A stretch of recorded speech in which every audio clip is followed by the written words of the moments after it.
नमस्कार मित्रांनो, मी विद्या कानडे. मी आमच्या काळातला पिझ्झा बनवून दाखवते तुम्हाला. कारण आजकालची मुलं पिझ्झा बर्गर खायला खूप हे करतात, पण त्यामध्ये चीज असतं. ते शरीराला मस्त अपायकारक आहेत, पण किती आवडीने खातात. आमच्या वेळेस आमच्या आई भाकरी झाल्या का गरम गरम बाजरीचं घामोळं करून द्यायची. तुम्ही खाल्ले का नाही काय माहिती सांगता नाही येणार, पण आज पहा मी तुम्हाला घामोळं बनवून दाखवते. तुम्ही पिझ्झा पण विसरता. खरंच आमचे दिवस खूप छान होते. आणि आता हे दुखणे ते हे पिझ्झा वगैरे खाऊनच येतात. तर पहा मी तुम्हाला करून दाखवते. तुम्हीसुद्धा घरी ट्राय करून बघा आणि तुमच्या मुलांना खाऊ घाला. किती भारी होत आहे.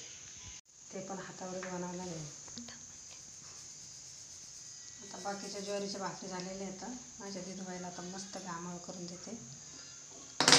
पीठ घेतलं का त्याच्यामध्ये थोडंसं मीठ टाकायचं.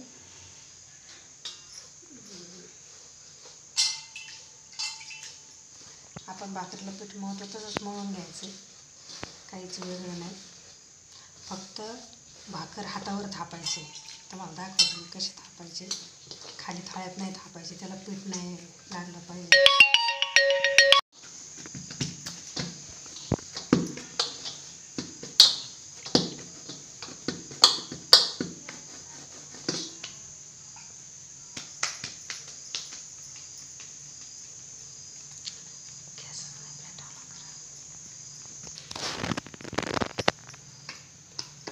त्याला थोडंसं ना असं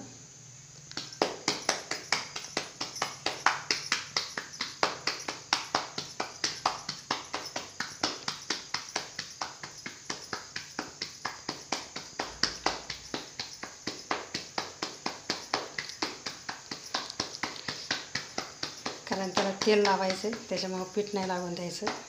हळूहळू थापा, कारण ते जमणार नाही आता जर कोणाला येत नसेल तर.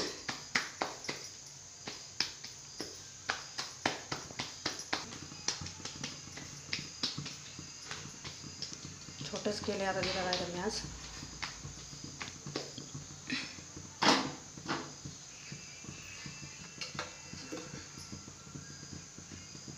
त्याच्यावरती असं तेल लावून घ्यायचं. पाणी नाही, तेल लावायचं.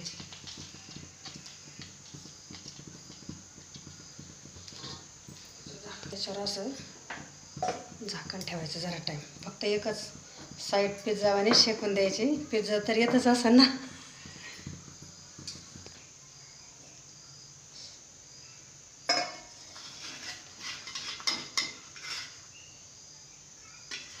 थोडंसं कच्चं आहे, खालचं अंग एकदम पूर्ण शेकलं पाहिजे.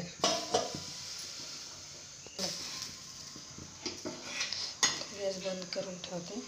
इकडं चांगलं शेकायचं नाही, एक अंग नाही शेकायचं. हे तेल कसं आलं 2 मिनटं. हे बघ खालची साईड कशी शेकली, पूर्ण भाजून.